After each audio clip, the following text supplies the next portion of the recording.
Joined the Royal Navy in 1960, and I specialised in microwave warfare.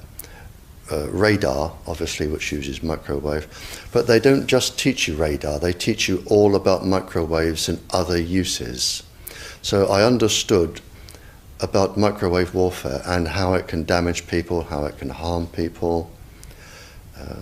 And when I finished with the Royal Navy, I was also a diver in the Royal Navy, and microwaves are used in underwater mines as booby traps. Which actually got me interested, because I was actually taking a bomb to pieces underwater, and it was too complicated. And I brought it to the surface, and my partner that was on the surface said, "Don't be an idiot, take it back down." He said, "If somebody's beaming you with microwaves, they'll go right through you, and as you open the casing, trigger a photoelectric cell, and it'll blow all of us up." And he said, "If it doesn't go through to the bomb, it'll aim it at your head and make you make a mistake." And that's really got me interested from that point, because I thought, well, how can microwaves going into your brain make you make a mistake? And I asked a lot of questions. I have a very curious brain. And the forces, they're very good at explaining things and telling you things. So I did that, and I also did a medical course while I was in to help me understand everything. And when I left, a small part of my job was to question captured agents, spies, terrorists, because microwaves then were used as weapons, as they are today. It is a perfect stealth weapon. And when governments don't like a group of people, for instance, the ladies who protest at Greenham Common in England about the American missile base they camped, they were microwaved. We microwaved Catholics in Northern Ireland to make them sick. It goes on all over the world. And it's a weapon that you don't know you're being targeted, because the dose is very, very low, which is actually more dangerous than a high dose. It's very, very low, and it may take a year or two, but you can cause neurological damage and cancers with low-level microwaves, and you can make all your opponents sick. It's a perfect weapon for a government to use. So that was going on, and I gathered all the information about that from people who were captured from other countries to find out what technologies they had, what pulse frequencies they used. But as I said, it was only a small part of my work, but because I was highly trained in it and I was useful, it just became a part of my working structure, along with master criminals and terrorists and all sorts of people that I found incredibly interesting, actually, to talk to. Very, very interesting. And then when I left there, I took a job teaching, and I taught advanced level physics, and I specialized in nuclear and atomic radiation, and again microwaves. And I've just always been in microwaves. And then it was a doctor, I went to see a doctor once, as most teachers do, with a sore throat. And he said, as most doctors do, "It's viral, there's nothing I can do for you." And I was leaving, and he said, "Hang on, Barry," he said, "you're a physicist." And I said, "Yeah." And he said, "Can you explain something?" He said, "I went to a house that had a cot death 5 years ago. And the family moved, and a new family moved in. They had a new baby. The cot was in exactly the same place, and there was another cot death." And he said, 5 years apart. And he said, "There's a transmitter the other side of the child's bedroom wall. Could the transmitter cause the cot death?" And I said, "I don't know." I said, "But I'll look into it." And then I found that microwaves were involved, and I knew what microwaves did. And a while later, I went back to the doctor, I wrote a paper on it, and I said, there's your answer. Microwaves can cause cot death by 2 or 3 different mechanisms. There's your answer. And then, for some reason, he told somebody who told somebody, and people started phoning me up and writing to me, saying, can you explain this, or can you help with that? I've never actually asked anyone if I can do anything. They always come to me. And then the police came to me and said, we're getting this new Tetra airwave system, we don't understand what's happening. Can you read all this scientific rubbish and just put it into Janet and John and tell us? And I said, of course I can.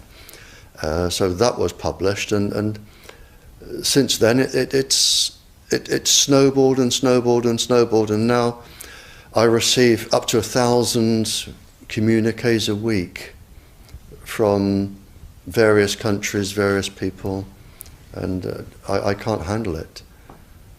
So, and I'm here now because somebody asked me to come here. Wi-Fi, I think anyone who puts Wi-Fi into a school should be locked up for the rest of their life. I really do. I think they're not fit to walk on the surface of this planet because they haven't looked at the research, and whatever incentive they have, it is not worth the genetic problems that parents are going to face with their children when they're born. And if you think of a single parent, a mother, who has a genetically deformed child, that particular mother will feel guilty because she gave birth. She will feel guilty, and she will be worried every single second of every single day for her life.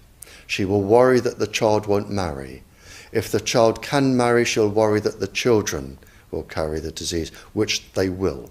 She will worry when she dies who will take care of them. So you are condemning both the family and the children to a lifetime of absolute hell. And this is already published. It is available to look up. It's what I call intentional ignorance. They are offered some sort of incentive, and they think, oh, this is going to be good, we'll have it. Now, the problem is, imagine you are a 15-year-old schoolgirl. All of the 400,000 eggs in your ovaries were with you at birth. They're not fully developed, but they're with you.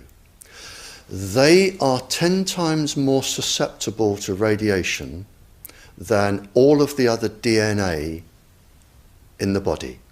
And scientists don't realize that. They don't read all of the papers as I do. So you have this highly susceptible genetic material which is going to make your children. And you are irradiating it because Wi-Fi's, they are transmitters as well as the routers, as well as the ones either side of you. They are all transmitting at this height through your ovaries. So you are risking the damage, the DNA damage of your child every time you sit down and you use Wi-Fi. And it's like saying, if I smoke a cigarette, which one will cause the damage? The answer is I don't know. It could be the one today.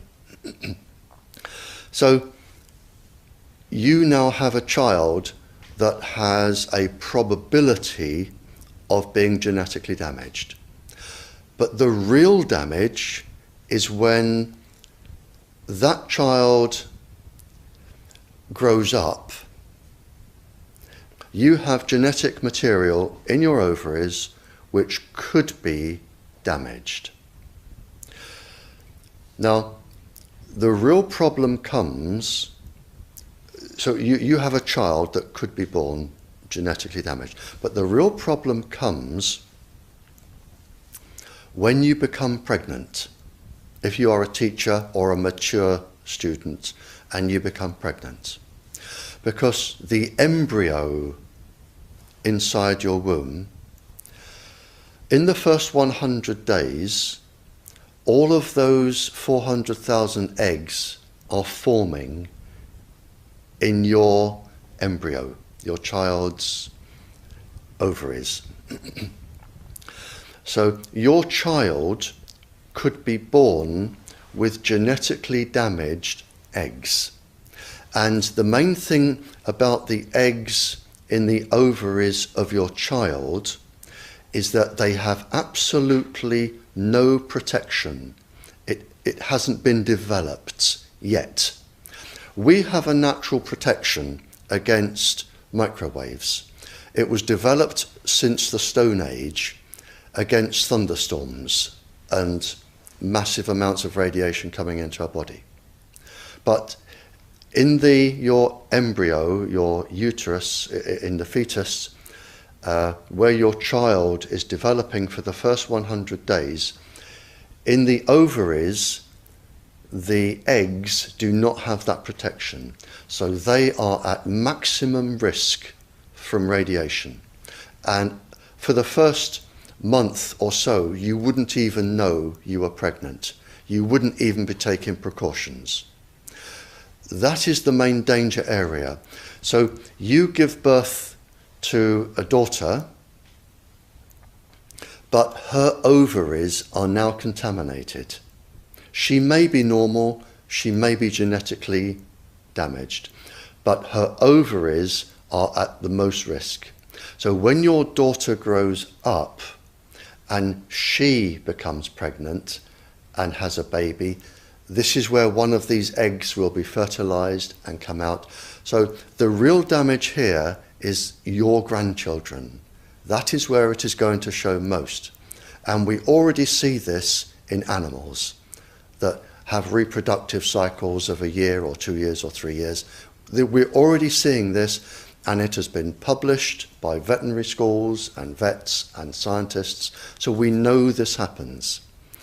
And it's also been documented in the Cold War, when women were deliberately microwaved. So we know it does happen. The documents are there.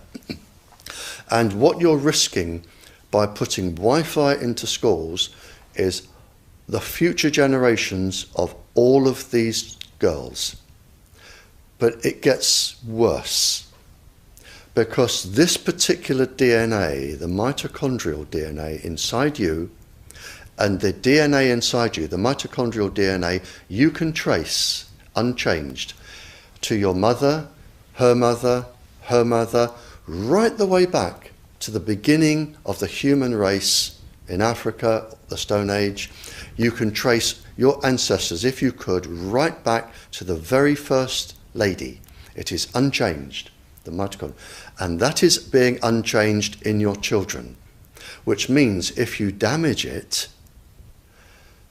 your child could be genetically damaged, then her child, and her child, and her child, forever. You are condemning the future generations of every single child until there are no more lines left in the female in your family. You must stop. A female must stop producing children for this to stop.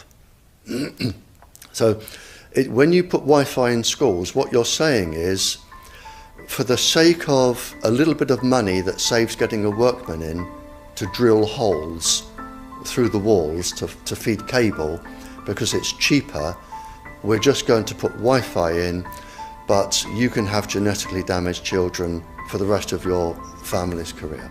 That's what we're saying.